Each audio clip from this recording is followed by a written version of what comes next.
আসসালামু আলাইকুম প্রিয় দর্শক, সবাই কেমন আছেন? আশা করছি ভালো আছেন, আমিও ভালো আছি। প্রিয় দর্শক, আমি এখন অবস্থান করছি মাস্টার ফিউজন লফটে। তো আজকে আপনাদের সামনে একটি নতুন ভিডিও নিয়ে চলে আসলাম। আপনারা অনেকেই আমার কাছে হোয়াটসঅ্যাপে মেসেজ করে জানতে চাচ্ছেন, অনেকে ফোন দিচ্ছেন যে ভাইয়া শীতের সময় যখন আসে তখন যারা কবুতর খামারে থাকে, সকল খামারের মতো কবুতর খামারিরাও কবুতর নিয়ে দুশ্চিন্তায় থাকে যে তারা তাদের কবুতরকে কীভাবে ভালো রাখবে, কীভাবে সুস্থ রাখবে, এটা নিয়ে অনেকে দুশ্চিন্তা করে। তো আমার কাছে জানতে চেয়েছে অনেকে, সেটা হচ্ছে যে কোন মেডিসিন দিলে শীতের সময় কবুতর আর কি রোগ জীবাণু বা ভাইরাস দ্বারা আক্রান্ত হবে না, বা যে কোনো সময় আর কি আপনাদের কবুতরগুলো ভাইরাসে আক্রান্ত হবে না, এমন কি মেডিসিন আছে? আদৌ কি এমন মেডিসিন আছে? তবে অ্যাকচুয়ালি ভাইরাস থেকে রক্ষা করার জন্য তেমন কোনো মেডিসিন নাই। তবে অনেক ক্ষেত্রে কিছু কিছু মেডিসিন আছে যেগুলো মোটামুটি কাজে দেয়, মানে কাজে আসে, প্রয়োগ করা যেতে পারে। তো মূলত আপনার খামারের কবুতরকে ভাইরাস থেকে রক্ষা করার জন্য আপনাকে সতর্ক থাকতে হবে। যেমন সেখানে থেকে এসে আপনি খামারে প্রবেশ করতে পারবেন না। আবার যাদের খামার আছে তাদেরকে সরাসরি আপনার খামারের মধ্যে প্রবেশ করাবেন না। তাহলে এই রোগগুলো, ভাইরাসগুলো মানুষের মাধ্যমে বিভিন্নভাবে এক স্থান থেকে আরেক স্থানে, মানে বাতাসের মাধ্যমে হোক, মানুষের মাধ্যমে হোক, উড়ে আসতে পারে। এসে আপনার খামারে যদি প্রবেশ করে তাহলে আপনার ভাইরাস দ্বারা আক্রান্ত হবে, আপনার কবুতর অসুস্থ হবে।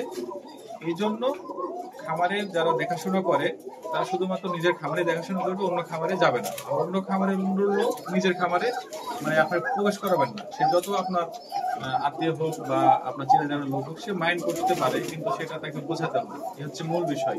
আর হাটের কবুতর কেনা থেকে বিরত থাকতে হবে। আর যারা কিনবে তারা 18 দিন, 14 দিন, 12 দিন, কমপক্ষে 12 দিন এরকম আলাদাভাবে কবুতরগুলোকে রাখতে হবে, এবং ওই কবুতরকে আলাদা মানুষই খাবার দেবে, আপনি দিবেন না। আপনি আপনার মেন খাবার দেখাশোনা করছেন, আপনি কবুতরকে খাবার দিবেন না, আপনার অন্য ফ্যামিলির লোক সেই কবুতরকে খাবার দেবে। তারপর 18 দিন পরে বা 14 দিন পরে বা 12 দিন পরে, মিনিমাম 12 দিন, তারপরে সেটাকে সুস্থ থাকলে আপনার খাবার আপনি ঢুকাই দিবেন। এই হচ্ছে একটা বিষয় গেল। এটা আপনাকে করতে হবে। এগুলোকে বলা হয় বায়োসিকিউরিটির মধ্যে পড়ে। একটা হচ্ছে যে মেডিসিন, একটা মেডিসিন আছে যেটা আমি ব্যবহার করি। তো সেটা হচ্ছে এসিআই গ্রুপের যে পিবি লরিন। এই পিবি লরিন এটা হচ্ছে এসিআই গ্রুপের একটা মেডিসিন। এটার নাম হচ্ছে পিবি লরিন। এই মেডিসিনটা আপনারা প্রত্যেক মাসের শুরুতে অথবা মাসের মাঝামাঝি সময় অথবা মাসের শেষে নিয়ম মেনে ব্যবহার করবেন। এটা হচ্ছে 20 ml এর। এটা এর চাইতে ছোট আর নাই। তো এটা আমি বড়টা পাইনি, এর জন্য ছোটটা বেশ কয়েকটা আমি কিনে নিয়ে আসছি। তো এটা আমি ব্যবহার করছি। তো এই ওষুধটা মোটামুটি আপনার কবুতরের শরীরে রোগ প্রতিরোধ ক্ষমতা তৈরি করবে, ভাইরাস থেকে আপনার কবুতরকে রক্ষা করার জন্য ভূমিকা রাখবে। তবে আপনি যদি এর উপরে ছেড়ে দিয়ে যদি আপনি যাত্রার খামারে প্রবেশ করেন, ওই গা নিয়ে এসে ওই পোশাক পরে আপনি আপনার খামারে ঢুকেন, বা আপনার বাইরের লোককে, যারা আদার্স যাদের খামার আছে সেই লোককে আপনার খামারে ঢুকাই দেন কোনো রকম সেফটি ছাড়াই, তাহলে কিন্তু আবার হাটের কবুতর ঢুকাই দিচ্ছেন, তাহলে কিন্তু এই ওষুধ কেন, কোনো ভ্যাকসিনই দিয়ে আপনি আপনার খামারকে, মানে এই যে ভাইরাস জনিত বিপর্যয়, এটা হাত থেকে রক্ষা করতে পারবেন না। তো যাই হোক, এটা আপনার হচ্ছে ব্যবহার বিধি।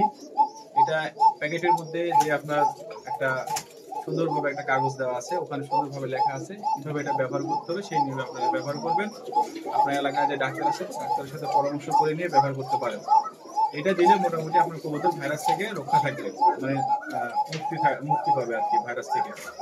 আর আমি আমার খামারের মধ্যে বসে থেকে ভিডিও করছি। আপনারা জানেন যেটা কোকা পিজন লফট, আমি বসে আছি। আর এই জন্য অনেক সাউন্ড আসছে, অনেকগুলো কবুতর। এই সাউন্ডে আপনারা কথাগুলো ভালোভাবে বুঝতে পারলেন কিনা সেটা আমি জানি না। তো আর কি খামারের মধ্যে থেকে বসে থেকে কথা বলছি, এই জন্য আর কি এরকম শোনাচ্ছে। তো ভিডিওটি ভালো লাগলে অবশ্যই লাইক, কমেন্ট, শেয়ার করবেন আর সাবস্ক্রাইব করবেন। ধন্যবাদ।